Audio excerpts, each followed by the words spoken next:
guys, welcome back to our YouTube platform Daily Current Affairs Session video number 91. So ఇదే మొదటిసారిగా మీరు నా channel చూస్తున్నట్లయితే సబ్స్క్రైబ్ చేసుకోండి. కంటెంట్ నచ్చితే మాత్రం ఖచ్చితంగా లైక్ ఇవ్వండి. కాంపిటేటివ్ ఎగ్జామ్ ప్రిపేర్ అవుతున్న మీ ఫ్రెండ్స్ అందరికీ ఈ వీడియో షేర్ చేయండి.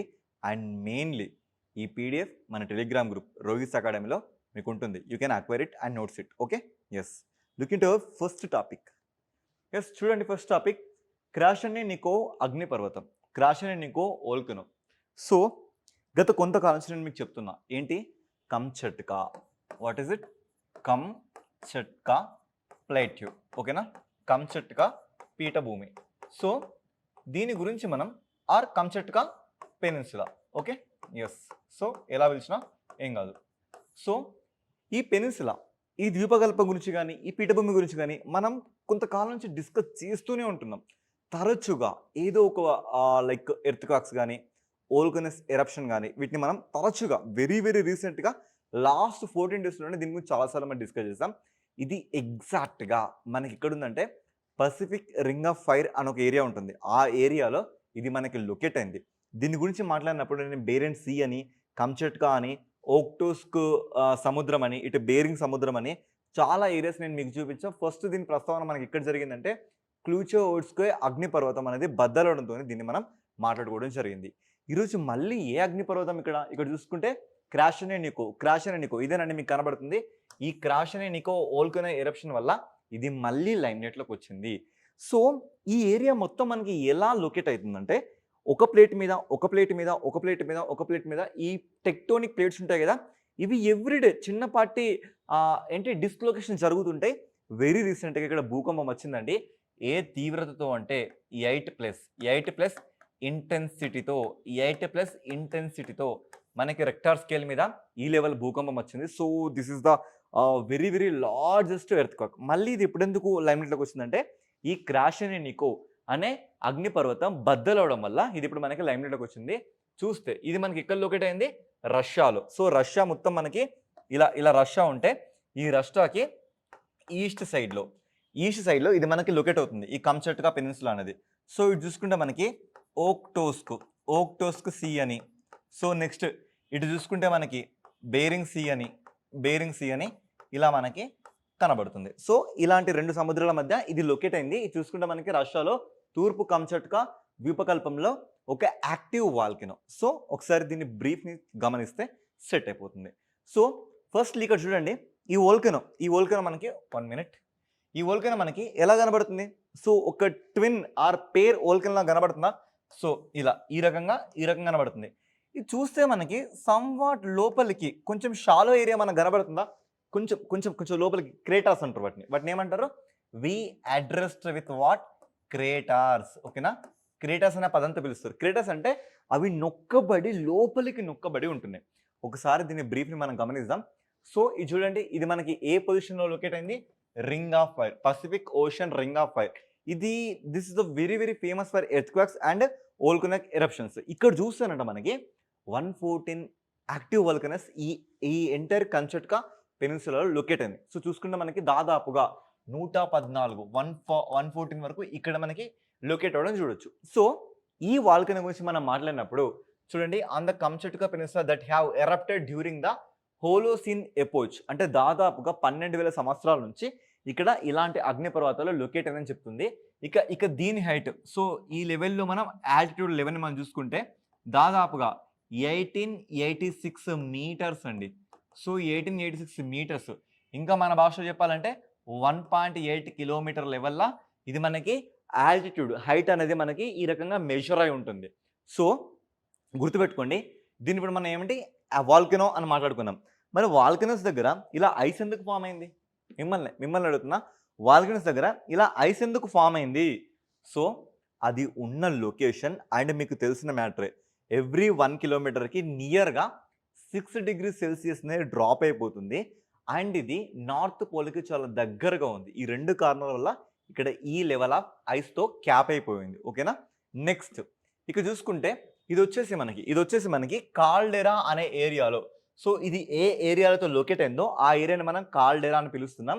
ఇక్కడ ఇలా ఈ రెండు వాల్కనస్ మధ్య ఉన్న డిస్టెన్స్ మనం గమనిస్తే ఇది 9 కిలోమీటర్ డిస్టెన్స్గా మనకు ఉంటుంది. ఓకేనా.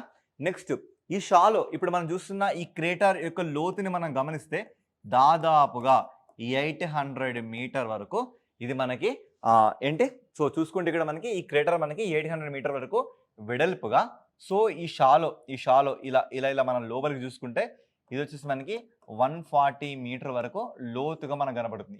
ఈ వెడల్పు వచ్చేసేమో మనకి 800 మీటర్, ఈ లోతు వచ్చేసేమో మనకి 140 మీటర్, ఈ లెవెల్లో మనకు ఉంటాయి. సో ఇవన్నీ మీకు ఏం అవసరం లేదు, జస్ట్ దాని ఇంటెన్సిటీ ఏ లెవెల్లో ఉందో చూడడానికి. ఒకసారి ఇప్పుడు మనం దీన్ని రియల్ టైంలో అబ్జర్వ్ చేద్దామండి. ఎస్ చూడండి మీరే. సో ఇప్పటిదాకా నేను మాట్లాడా కదా కంచట్కా పెనిన్సులా అని, ఇదేనండి కంచట్కా పెనిన్సులా. సార్ ఎక్కడుంది సార్? సరే మాకు ఇండియా కనబడట్లేదు అంటున్నారా? సో చైనా ఇక్కడ మీకు కనబడుతున్న ఇండియా, ఈ ఇండియా నుంచి మనం పక్కకు వస్తే సో ఇదంతా ఏంటి రష్యాకి తూర్పు సైడ్న, ఇదంతా ఏంటి రష్యాకి తూర్పు సైడ్న. ఇక్కడ చూడండి నేను మాట్లాడిన 2 సముద్రాలు మీకు కనబడతాయి. ఇక్కడ సీ ఆఫ్ ఓక్టోస్ కనబడిందా? సో పక్కనే బేరింగ్ సీ మీకు కనబడిందా? ఎస్. సో ఇది కంచట్కా పెనిన్సులా. ఈ కంచట్కా పెనిన్సులా క్రాష్ అని నీకు అగ్నిపర్వతం అనేది ఈ ప్లేస్లో లొకేట్ అయింది. సో ఇప్పుడు మీరే చెప్పండి, ఇది సింగిల్గా ఉందా ఆర్ పేర్గా ఉందా? పేర్ కనబడుతుందా? ఇక్కడ ఒక పేర్, ఇక్కడ ఒక పేర్. వీటిని నేను మీకు 3Dలో చూపించబోతున్నాను. ఎస్. సో ఇప్పుడు మీరే చెప్పండి. ఎస్ కనబడుతుంది ఇప్పుడు మీకు క్రేటర్స్ అంటే ఏంటి, వాటి రియల్ టైం లొకేషన్ ఇప్పుడు ఈ టైంలో మీకు అర్థమవుతుందా? సో ఇది అండి. దీని వెడల్పును మనం గమనిస్తే 800 మీటర్, దీని లోతును మనం గమనిస్తే 140 మీటర్ వరకు మనకి ఇలా ఉంటుంది. అండ్ ఈ రెండిటి మధ్య మనకున్న ఈ డిస్టెన్స్ వచ్చి చూసుకుంటే 9 కిలోమీటర్ డిస్టెన్స్లో ఇవి రెండు మనకు కనబడుతున్నాయి. సో చూడండి ఇదంతా it is completely capped with ice. So ఈ లెవెల్లో మనకి ఇది లొకేట్ అయినట్లుగా కనబడుతుంది. ఓకేనా. So this is the real time view. Yeah. So ఇది దీనికి సంబంధించిన ఇష్యూ. మరి దీని మీద మనం క్వశ్చన్స్ని అబ్జర్వ్ చేయాలి కదా. సో కొన్ని క్వశ్చన్స్ మనం చూద్దాం. Where is the Krasheninnikov volcano located? Where it is in Kamchatka peninsula. Next so it is a strato volcano. ఒకసారి చూడండి, స్ట్రాటో వాల్కనో అంటే ఈ రకంగా. సో ఇది ఏ షేప్లో ఉంది? మనకి కొనికల్ షేప్లో ఉంది. అంటే తెలుగులో అర్థం ఏంటి? శంఖం. సో ఇలాంటి షేప్లో ఉంది. ఈ షేప్లో ఉన్న వాటిని మనం ఏమంటామంటే స్ట్రాటో వాల్కనోస్ అంటాం. ఏమంటాం మనం? స్ట్రాటో వాల్కనస్ అనే ఒక టైటిల్ మనం దీనికి ఇవ్వడం జరిగింది. నెక్స్ట్ అప్రాక్సిమేట్లీ దీని హైట్ ఎంత ఉంటుందంటే మనం ఇప్పుడే కదా మాట్లాడుకున్నాం, దాదాపుగా 1.8 కిలోమీటర్ లెవెల్ హైట్ ఉంటుంది. లేదా మీటర్స్ చెప్పాలంటే 1808 ప్లస్ మీటర్స్. సో 1880 ప్లస్ మీటర్స్గా చూసుకోవచ్చు. Next what is the notable about the structure of the Krasheninnikov? So చూసుకుంటే దీనికి నోటబుల్ మనకి ఏం కనబడుతుంది? It is made up of 2 eruptive cones. So ఇలా మనకి 2 ఎరప్టివ్ కోన్స్ మనకి ఇలా కనబడ్డాయి కదా. In 9 kilometre wide caldera. ఇలా చూసుకుంటే మనకి 9 కిలోమీటర్ వైడ్గా ఈ కాల్డెరా అనే ఏరియాలో ఇవి లొకేట్ అయింది. ఇలా క్వశ్చన్స్ని ట్యాకిల్ చేయాలి. ఓకే. నెక్స్ట్ మహానది మళ్ళీ వార్తల్లోకి వచ్చింది. ఇక చూసుకుంటే మనకి మహానది డిస్ప్యూట్ ట్రిబ్యునల్ అని ఒకటి ఉంటుందండి. ఆ డిస్ప్యూట్ ట్రిబ్యునల్ ఎందుకు జరుగుతుందంటే ఎప్పుడైతే సరే మనకి ఆర్టికల్ కూడా ఉంది 262 అని, అదేవిధంగా చట్టం కూడా ఉంది 1956లో. ఏంటి? Inter state water dispute act. Inter state water dispute సంబంధించిన ఒక ఆర్టికల్ కూడా మనకి రాజ్యాంగంలో రాస్తుంది. ఇంటర్ స్టేట్ పేర్లోనే ఉంది. 2 రాష్ట్రాల మధ్య ఒక నది 2 రాష్ట్రాలకి సమానంగా బార్డర్ని పంచుకుంటే ఆ నది విషయంలో 2 రాష్ట్రాలకి గొడవలు వస్తాయి. అంటే నీళ్ళ విషయంలో కదా గొడవలు వచ్చినట్లుగా, ఎలా అయితే మనం గోదావరి కృష్ణా నీళ్ళలో ఆంధ్ర తెలంగాణ గొడవలు పడ్డాం కదా, అదే విధంగా ఇప్పుడు ఈ గొడవలు మళ్ళీ వార్తల్లోకి వచ్చాయి. సో చూసుకుంటే ఆ నియమించబడిన ట్రిబ్యునల్లో మహానది నీటిని పంచుకోవడంపై సుదీర్ఘమైన న్యాయపోవడం తర్వాత ఇప్పుడు ఒడిషా, ఛత్తీస్గఢ్ తమ వివాదాన్ని సామరస్యంగా పరిష్కరించుకోవడానికి ముందుకు వచ్చినాయి. సో ఈ డిస్ప్యూట్ ట్రిబ్యునల్ మనం చూస్తే ఇది ఎప్పుడు ఏర్పడింది? మనకి 2018లో ఏర్పడింది. సో వీడియో చూస్తున్న మీ అందరిని నేను అడుగుతున్న క్వశ్చన్ ఏంటి అంటే బచావత్ ట్రిబ్యునల్. ఏంటి? Bachawat tribunal. Next Brijesh Kumar tribunal. Brijesh Kumar tribunal about water disputes. So దీని సంవత్సరం ఏంటి? ఏ నది కోసం ఈ 2 ట్రిబ్యునల్స్ వేయడం జరిగింది? సో తెలిస్తే ఖచ్చితంగా కామెంట్ చేయండి. ఎవరైతే తెలంగాణ ఏపీ ఎగ్జామ్స్ ప్రిపేర్ అవుతున్నారో వాళ్ళకి మాత్రం ఈ రెండు ట్రిబ్యునల్స్ చాలా చాలా ఇంపార్టెంట్. అండ్ మీ అందరిని అడుగుతున్న ఇంకో క్వశ్చన్, ట్రిబ్యునల్స్ ఈ ట్రిబ్యునల్స్ గురించి చెప్పే ఆర్టికల్ ఏంటి? గురించి మాట్లాడే ఆర్టికల్ ఏ ఆర్టికల్ ఇది కూడా అడ్రస్ చేయండి. సో ఇదంతా మీకు ఒక రకంగా చెప్పాలంటే కరెంట్ అఫైర్స్ అని చెప్పడం కాదండి, అటు పాలిటీ పరంగా, ఇటు సైన్స్ పరంగా, ఎకానమీ పరంగా, హిస్టరీ పరంగా, జాగ్రఫీ పరంగా, ఇన్నిటి పరంగా. ఒకసారి చూడండి, Mahanadi topic related to what? So this is related to geography. ఓకేనా? ఇది మనకి జాగ్రఫీకి సంబంధించిన సబ్జెక్టు. ఓకే, మరి సబ్జెక్ట్ ఇప్పుడు దేని గురించి మాట్లాడుతుంది? లైక్ ఒక ట్రిబ్యునల్ గురించి మాట్లాడుతుంది. ట్రిబ్యునల్ గురించి మాట్లాడినప్పుడు భారత రాజ్యాంగంలో ట్రిబ్యునల్కి సంబంధించిన ఆర్టికల్ ఏంటి? ఎక్కడికి వచ్చినాం మనం? పాలిటీకి వచ్చినాం. నెక్స్ట్ చట్టంకి వచ్చినాం. ఎక్కడికి వచ్చినాం మనం? చట్టంకి. ఇక్కడ చూడండి, మీకు ఇంపార్టెంట్ థింగ్స్ ఏంటి అంటే inter state water dispute act వచ్చేసి మనకి ఎప్పుడు 1956. ఇంకా చెప్పాలంటే నా క్లాస్ పిల్లలకి మీకు ఇంకా చాలా బాగా గుర్తుంటుంది. ఎలా అంటే ఎప్పుడైనా మీరు వాటర్ బాటిల్ తాగినప్పుడు ఆ వాటర్ని చూసినప్పుడు మీకు ఏం గుర్తు రావాలి? So inter state water dispute act అనేది 1956లో జరిగింది. దీనికంటూ ఒక ఆర్టికల్ ఉంది అని మీకు గుర్తు రావాలని నా క్లాస్లో నా పిల్లలకు చెప్పడం జరిగింది. అవునా కాదా? సో చూస్తున్న మీరు అందరూ సరే ఖచ్చితంగా కింద కామెంట్ చేయండి. ఆ యాక్ట్ ఏంటి, ఆ ఆర్టికల్ ఏంటి, ట్రిబ్యునల్కి సంబంధించిన ఆర్టికల్ ఏంటి, ఈ బ్రిజేష్ కుమార్ ట్రిబ్యునల్, బచావా ట్రిబ్యునల్కి సంబంధించిన ఇయర్స్ అండ్ ఏ నది మీద, గోదావరి మీదనా, కృష్ణా నది మీదనా? సో చెప్పేసండి. ఓకేనా? ఇప్పుడు మహానది టాపిక్లోకి వచ్చింది కాబట్టి ఈ మహానదిని కొంచెం క్లీన్గా అబ్జర్వ్ చేద్దాం మనం. ఓకేనా? నిన్న మనం దేని గురించి మాట్లాడడం? బైతర్ని రివర్ గురించి మాట్లాడడం. అదే ఈరోజు మనం దేని గురించి మాట్లాడుతున్నాం? మహానది గురించి మాట్లాడుతున్నాం. ఇక మహానది అనే టాపిక్ వినగానే ఇంగ్లీష్లో అయితే గ్రేట్ రివర్ అని పిలవడం జరుగుతుంది. ఇది మనకి 2 రాష్ట్రాల్లో దర్శనమిస్తుంది. ఒకటి ఛత్తీస్గఢ్లో పుడుతుంది. సో తర్వాత చూసుకుంటే ఒడిషా మొత్తంలో మనకు కనబడుతుంది. ఇంకా ఒడిషాలో మనం చూసుకుంటే సంబల్పూర్లో ఇక్కడ దీని మీద హీరాకుడ్ డ్యామ్ని నిర్మించడం జరిగింది. ఆ హీరాకుడ్ డ్యామ్ ఈ దేశంలోనే లాంగెస్ట్ డ్యామ్. అండ్ చూసుకుంటే మనకు అది ఆర్చ్ షేప్, అంటే ఇలా ఈ రకంగా ఆర్చ్ షేప్. దీన్ని ఏమంటున్నాం మనం? ఆర్చ్ షేప్ లేదా సాసర్ షేప్లో మనకు దర్శనమిస్తుంది. ఇండియాలోనే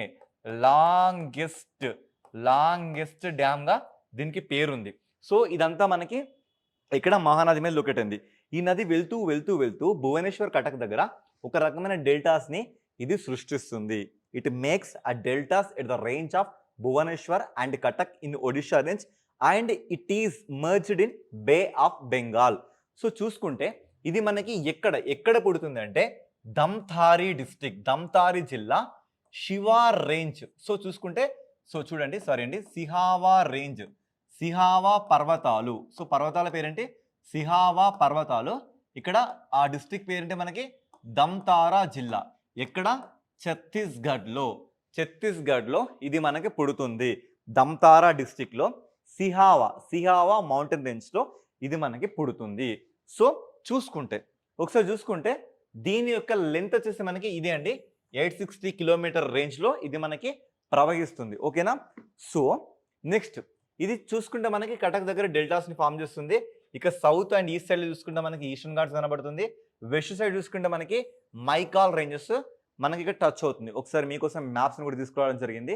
ఇలా ఇక్కడ చూడండి, మనకి ఈ రివర్ మనకి ఎలా ఫ్లో అవుతుంది అంటే ఈ లెవెల్లో ఇది మనకి వస్తుంది. నెక్స్ట్ లెవెల్లో మనం చూసుకుంటే ఇక్కడ ఇంకో రివర్ కనబడుతుంది. ఈ రివర్ పేరు ఏంటంటే తేల్ రివర్. ఓకేనా? తేల్ రివర్. ఈ రివర్ పేరు ఏంటి మనకి? మహానది రివర్. ఇక దీనికి పశ్చిమాన ఇక్కడ మనకు ఒక పర్వత శ్రేణి కనబడుతుంది. ఈ పర్వత శ్రేణిని మనం ఏమంటున్నాం? మైకాల్ పర్వత శ్రేణి అని మనం పిలవడం జరుగుతుంది. ఓకేనా? ఇక దీనికి తూర్పు సైడ్ చూసుకున్నా, సౌత్ సైడ్ చూసుకున్నా మనకి ఇవన్నీ ఏం కనబడుతున్నాయి? ఇవన్నీ మనకి తూర్పు కనుమలు. ఏం కనుమలు? తూర్పు కనుమలు ఆర్ ఈస్టర్న్ ఘాట్స్ ఇక్కడ మనకి లొకేట్ అవుతున్నాయి. ఇక ఇది ఎక్కడైతే పుట్టిందో ఈ లొకేషన్ మనం ఏమంటున్నాం? Dhamtari district. What is the district name? Dhamtari district. It is Sihawa mountain range. And ఈ ఒక్క మౌంటైన్ రేంజెస్ కాదండి, ఇండియాలో ఉన్న అన్ని మౌంటైన్ చూసుకోవాల్సిన బాధ్యత కూడా మీదే.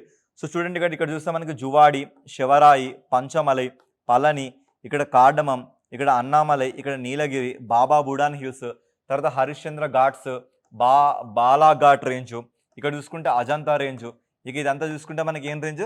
సహ్యాద్రి రేంజ్. సో ఈ రేంజ్ పేరేంటి మనకి? సహ్యాద్రి. సో ఈ రకంగా మనకి సెగ్రిగేట్ అవుతుంది. ఇంకా ఇదంతా మనకి ఫిజికల్ ఫీచర్స్ ఆఫ్ ఇండియా అనే దాంట్లో ఇంకా చాలా బాగుంటుంది. ఇంకా ఇక్కడ చూసుకుంటే మీకు ఏంటి? డాప్లా, మిరి, అబోర్, మిష్మి, పాట్కాయి, మికిర్, కచార్, బరేల్ రేంజ్ ఇవన్నీ మనని ప్రీవియస్ ఎగ్జామ్స్లో అడిగారా లేదా? సో ఇవన్నీ చూసుకోవాల్సిన బాధ్యత మాత్రం మీదే. ఒకసారి రీమినెస్కింగ్ చేసే బాధ్యత నాది. వాటిని మళ్ళీ సెగ్రిగేట్ చేసుకొని నోట్స్ చేసుకున్న బాధ్యత ఎవరిది? అది మీది. ఓకేనా? సో ఇప్పుడు ఇలా ఇది మహానది మనకి టచ్ అవుతుంది. ఇక దీని క్యాచ్మెంట్ ఏరియా అండి. క్యాచ్మెంట్ ఏరియా చూసుకుంటే మనకి మహారాష్ట్ర కానీ, మధ్యప్రదేశ్ కానీ, so some part of Jharkhand కానీ ఇవన్నీ దీంట్లో ఇన్బిల్ట్ అవుతున్నాయి. సో ఒకసారి క్యాచ్మెంట్ ఏరియా దీని మీద ఒక చిన్న బ్రీఫ్ ఇస్తా. క్యాచ్మెంట్ ఏరియా ఆర్ దీనికే ఉన్న ఇంకొక పదం ఏంటి అంటే బేసిన్. ఓకేనా? బేసిన్ తెలుగులో అయితే పరివాహక ప్రాంతము. సో పరివాహక ప్రాంతము. సో ఇది ఎలా అంటే మనకి ఈ రకంగా ఫ్లో అవుతుందండి. ఇదేంటి మనకి మహానది. ఇక్కడ చూసుకుంటే మనకేంటి ఛత్తీస్గఢ్ ఉంది, ఒడిషా ఉంది, ఇక్కడ మనకి జార్ఖండ్ ఉంది, ఈ పక్కన మనకి మధ్యప్రదేశ్ ఉంది, ఈ కింద మనకి మహారాష్ట్ర ఉంది. సో దీని క్యాచ్మెంట్ ఏరియా ఏంటంటే ఈ రివర్ వాటర్ని ఇక్కడి వరకు, ఈ రివర్ వాటర్ని ఇక్కడి వరకు, ఈ రివర్ వాటర్ని ఇక్కడి వరకు, ఈ రివర్ వాటర్ని వీళ్ళందరూ అంటే ఎవరెవరైతే దీన్ని క్యాచ్ చేస్తూ వాడుకునే కేపబిలిటీ ఉందో ఆ ఏరియా మొత్తాన్ని మనం ఏమంటున్నాం? క్యాచ్మెంట్ ఏరియా అంటున్నాం. బేసికల్గా this river flows in to 2 states. Those are Chhattisgarh and Odisha. But the catchment area expands to how many states? Odisha, Chhattisgarh, Jharkhand, Madhya Pradesh and Maharashtra. ఇది ఇలాంటి డేటాను మాత్రం ఖచ్చితంగా మిస్ అవ్వకండి. ఇక నేను ఉండేందుకు మీకు రియల్ టైంలో చూపిస్తా కదా, రియల్ టైంలో చూపించి నా పోయితే కదా. ఎస్ రండి చూద్దాం. Yes our real time visualization చూడండి. ఎస్ ఎలాంటి బెమ్యూజింగ్ అవ్వకండి. ఇండియానే కదా ఇది కూడా తెలుస్తారంటే నేను ఏం చేయలేను. ఓకేనా? ఎస్ ఈ ఇండియాలో మనకి ఛత్తీస్గఢ్ ఉంది. ఈ ఛత్తీస్గఢ్లో డిస్ట్రిక్ట్ నేమ్ ఏంటి? ధమ్తారీ డిస్ట్రిక్ట్. ఈ ధమ్తారీ డిస్ట్రిక్ట్లో ఎస్ చూడండి ఈ రేంజ్ మొత్తం మనం చూసుకుంటే సిహావా హిల్స్ అన్నట్లుగా.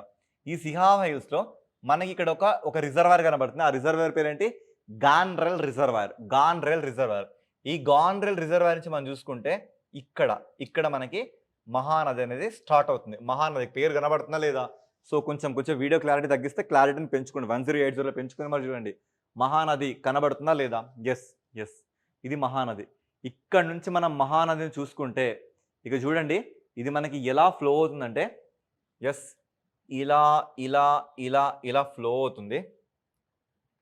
ఫ్లో అవుతూ చూడండి ఇక్కడ. ఎస్ దీని యొక్క డైరెక్షన్ గమనించండి. ఇలా ఫ్లో అవుతూ ఇక్కడ మీకు సంబల్పూర్ కనబడుతుందా? ఈ సంబల్పూర్లో మనకు ఒక పెద్ద డ్యామ్ కనబడుతుంది. ఈ డ్యామ్ పేరేంటి? మీరే చదవండి. సో చాలా క్వాలిటీలో పెట్టుకొని చూడండి. హీరాకుడ్ రిజర్వాయర్ కనబడిందా లేదా? హీరాకుడ్ రిజర్వాయర్. ఈ హీరాకుడ్ రిజర్వాయర్ చూసుకుంటే ఇది ఈ లెవెల్లో మనకి ఫ్లో అవుతూ నేను ఏం మాట్లాడడం జరిగింది? భువనేశ్వర్ కటక్ దగ్గర ఇది మనకి డెల్టాస్ని ఏర్పరుస్తుంది. సో ఈ కటక్ నుంచి మనకి ఇలా డెల్టాస్ అనేవి మనకు ఫామ్ అవుతూ ఎందులో కలుస్తుంది? మనకి బే ఆఫ్ బెంగాల్లో కలుస్తుంది. సో ఈ రివర్ మనకి ఇలా ఫ్లో అవుతున్నప్పుడు పక్కన మనకి ఇంకొక ఉపనది కనబడుతుంది. ఈ ఉపనది పేరు ఏంటంటే తేల్ నది. ఓకేనా? ఎస్ చూడండి క్లారిటీగా గమనించండి. సో ఈ ఉపనది పేరు వచ్చేసి తేల్ నది. ఇది ఇప్పుడు మనం చూస్తున్న స్ట్రక్చర్ వచ్చేసి ఇదంతా మనకి తేల్ ఉపనదిగా మనం దీన్ని ట్రీట్ చేయొచ్చు. ఈ రకంగా రియల్ టైం. సో చూడండి TEL తేల్ కనబడుతుందా లేదా? ఈ రకంగా మనం దీని స్ట్రక్చర్ని మొత్తాన్ని గమనించవచ్చు. Okay yes. సో నెక్స్ట్ మరి దీని మీద క్వశ్చన్స్ మనం ఎలా ఎక్స్పెక్ట్ చేయొచ్చు? సో చూస్తే మహానది ఎక్కడ ఉద్భవించింది? ఛత్తీస్గఢ్లో ఉద్భవించింది. The Mahanadi river flows into which water body? ఎందులో కలుస్తుంది? మనకి వెళ్తూ మనకి ఎక్కడికి వెళ్తుంది? మనకి ఇలా వెళ్ళి బే ఆఫ్ బెంగాల్లో మర్జ్ అవుతుంది. నెక్స్ట్ దీని యొక్క లెంత్ ఎంత? 860 kilometre. So which cities does the Mahanadi river flow through? ఏమేమి మనకు కనబడుతున్నాయి? సంబల్పూర్ కానీ, ఇటు కటక్ కానీ, అటు చూసుకుంటే Raipur. The capital of what? Capital of Chhattisgarh కూడా.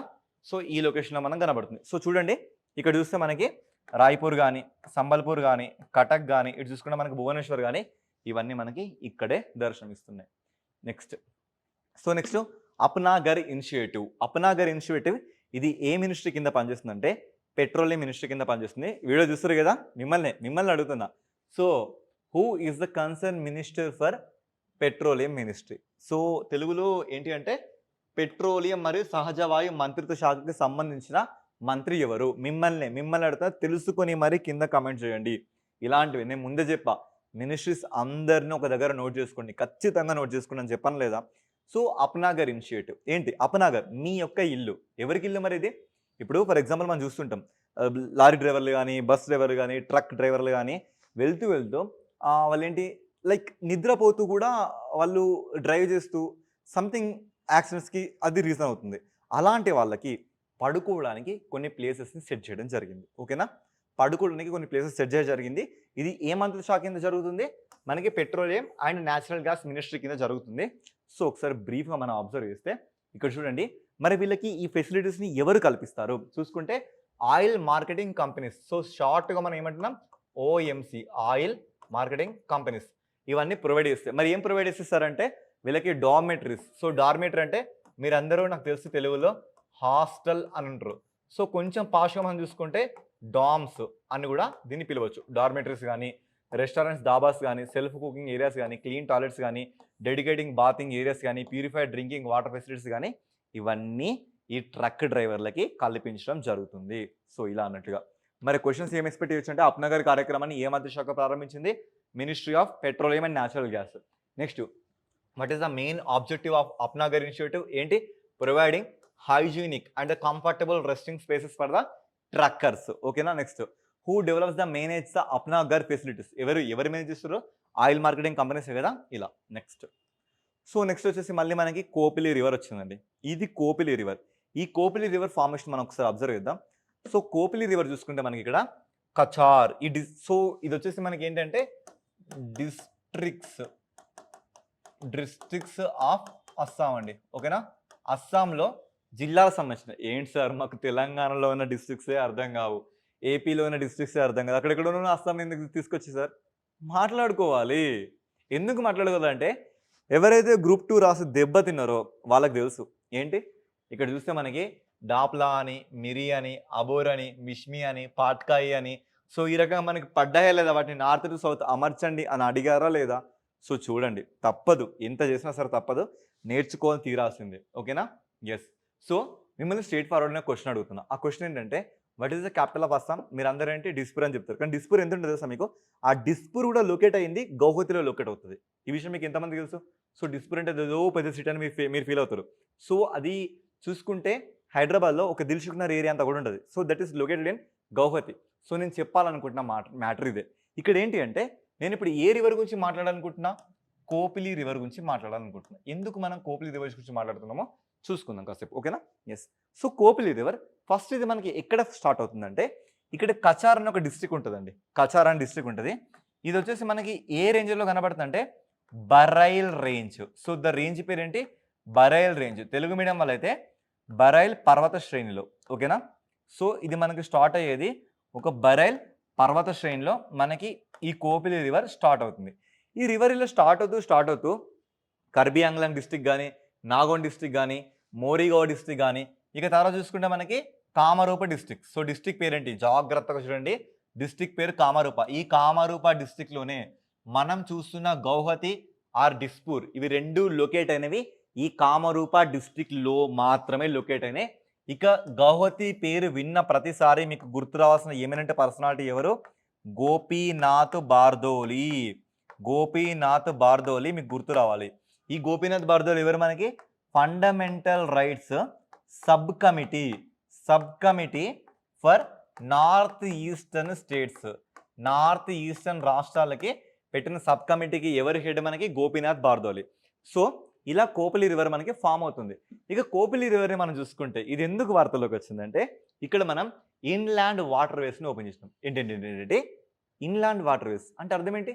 ఇన్లాండ్ అంతర్గత వాటర్ వేస్ జలమార్గాలు, అంతర్గత జలమార్గాలు. సార్ మాకు రోడ్వేస్ తెలుసు, రైల్వేస్ తెలుసు, ఆఖరికి ఎయిర్వేస్ కూడా తెలుసు. మరి నిజంగా అంతర్గత జలమార్గాలు రన్ అవుతున్నాయా?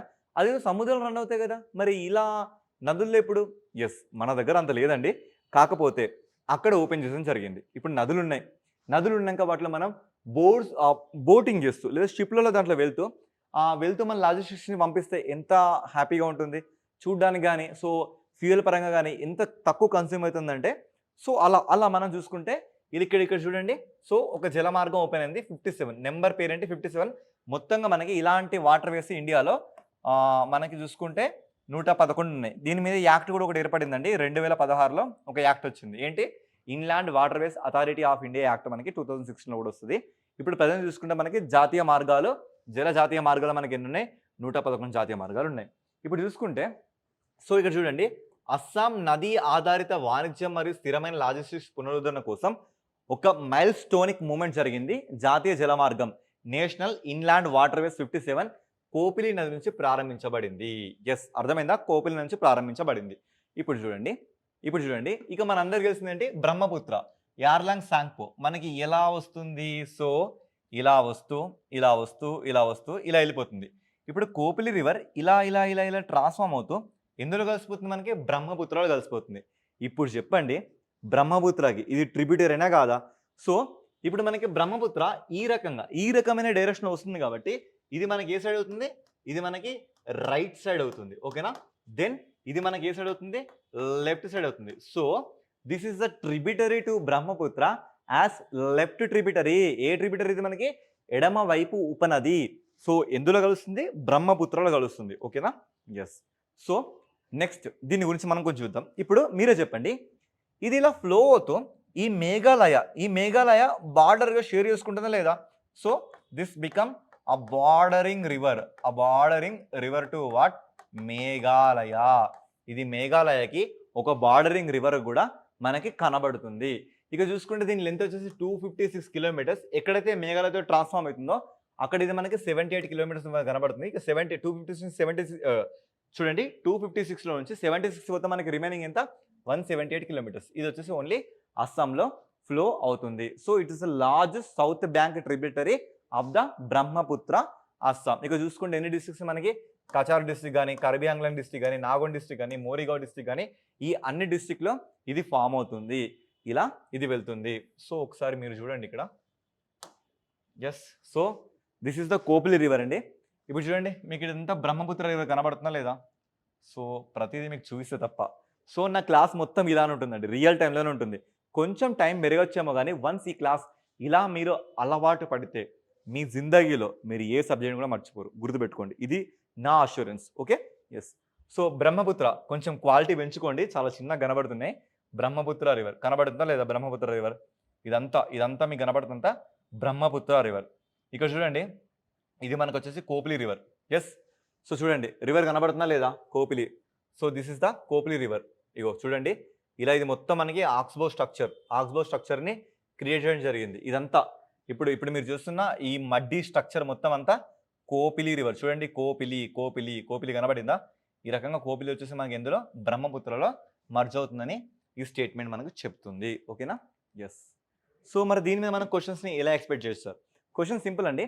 Wear is the Kopili river located? ఇది ఎక్కడ లొకేట్ అయింది మనకి? It is the originate the Meghalaya ప్లేట్లో చూసుకుంటే through the central Assam and the hill districts of the Assam before it conference with the Brahmaputra. అంటే ఏంటి మనకి ఇక్కడ చూసుకుంటే కచార్ రేంజ్లో మేఘాలయ ప్లేట్ దగ్గర ఇది మనకు ఫామ్ అయిందని చెప్తుంది. Next, what are the inland waterways of Assam? Inland waterways Assam చూసుకుంటే చూడండి, ఇదంతా బ్రహ్మపుత్ర రేంజే కదా.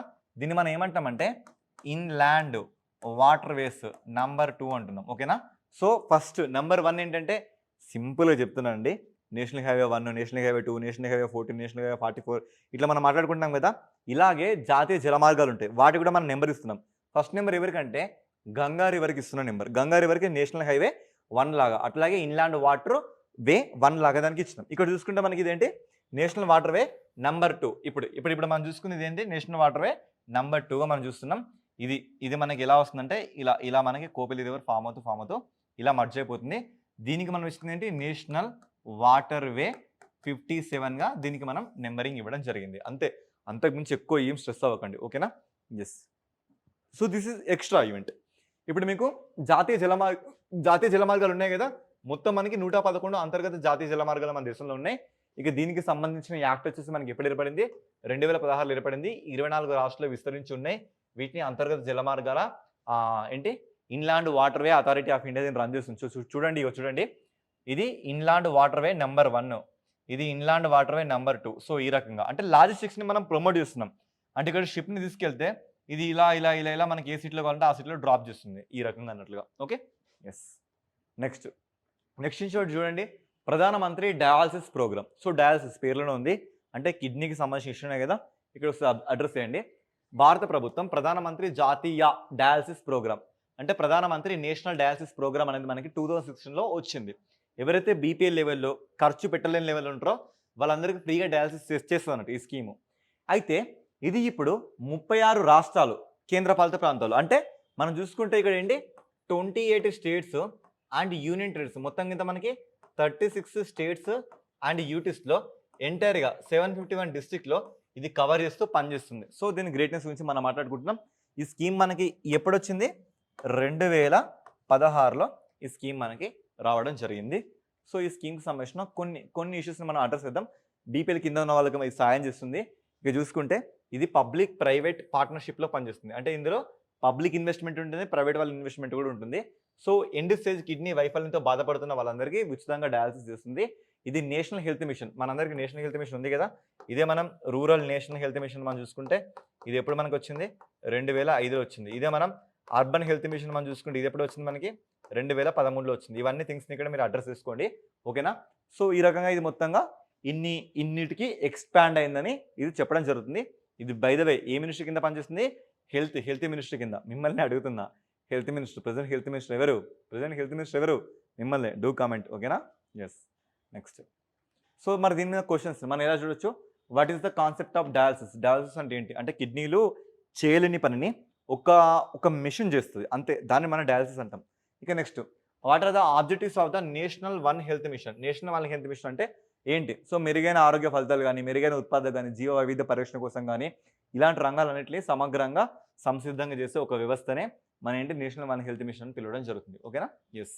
నెక్స్ట్ ఇక బిమ్స్టెక్ అండి. బిమ్స్టెక్ గురించి మనం ఆల్రెడీ ఒక షార్ట్స్ కూడా చేయడం జరిగింది. ఓకేనా? ఎస్. మళ్ళీ ఇదే బిమ్స్టెక్ గురించి మాట్లాడుతున్నాం. ఇదే బిమ్స్టెక్ మన ఈ యూట్యూబ్లో పక్కన షార్ట్స్ ఉంటుంది. ఆ షార్ట్స్లో దీని గురించి మీకు ఇన్ డీటెయిల్గా రివ్యూ ఇవ్వడం జరిగింది. ఈసారి చూడండి బిమ్స్టెక్ అట. సో ట్రెడిషనల్ మ్యూజిక్ ఫెస్టివల్ని ఇనాగ్రేట్ చేయబోతుంది. సో ట్రెడిషనల్ మ్యూజిక్ ఫెస్టివల్ ఇది ఫస్ట్ టైం అండి. ఇప్పటిదాకా ఇలాంటివి తీసుకురాలేదు BIMSTEC. Sir first of all BIMSTEC అంటే ఏంటి చెప్పకుండా ఇవన్నీ మాట్లాడుతున్నారు ఏంటి? అంతే కదా? Yes yes BIMSTEC. సో చూడండి.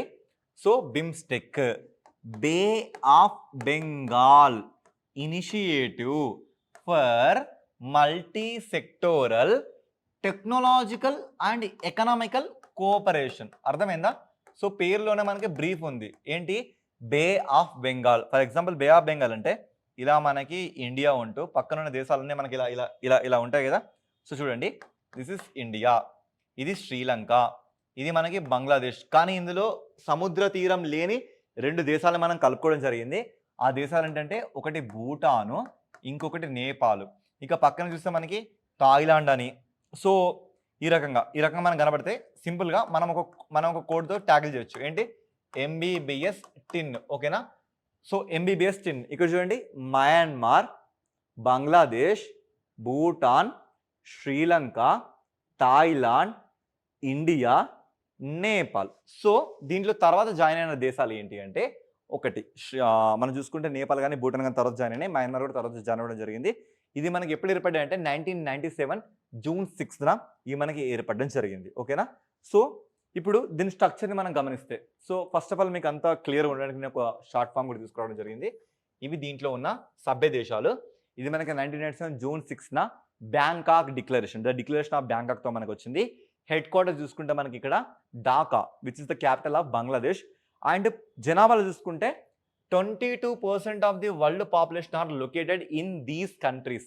ఈ దేశాల్లో 22% ఆఫ్ ద పీపుల్ ఇక్కడ ఉన్నారు. మొత్తం జీడిపి చూసుకుంటే ఈ దేశాల జీడిపి $5 ట్రిలియన్ వరకు వీళ్ళ జీడిపి ఉంటుంది.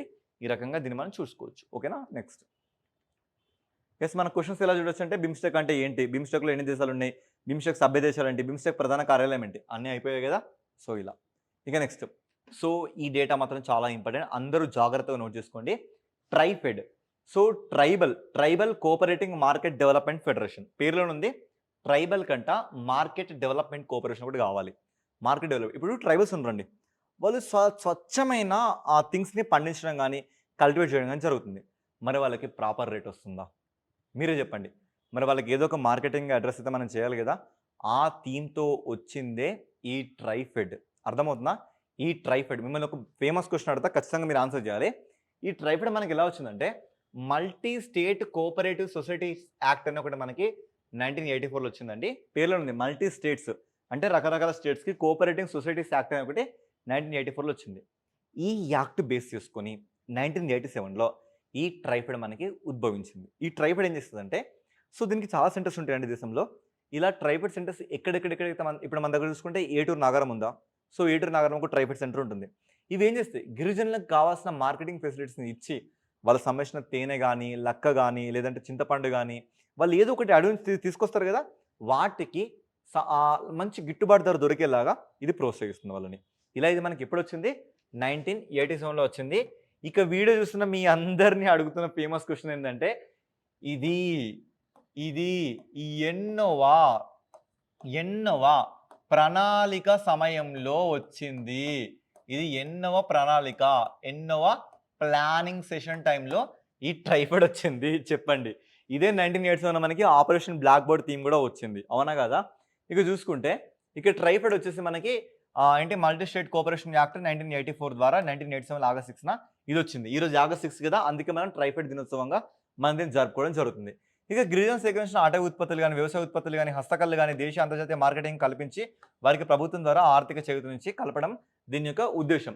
ఇక ట్రైఫెడ్ చూసుకుంటే ట్రైఫెడ్ పేరులో ట్రైబల్ కదా, ట్రైబల్ మినిస్టర్ దీని కింద ఉంటుంది. ట్రైబల్ మినిస్టర్‌కి సంబంధించిన ఆర్టికల్ ఏంటి?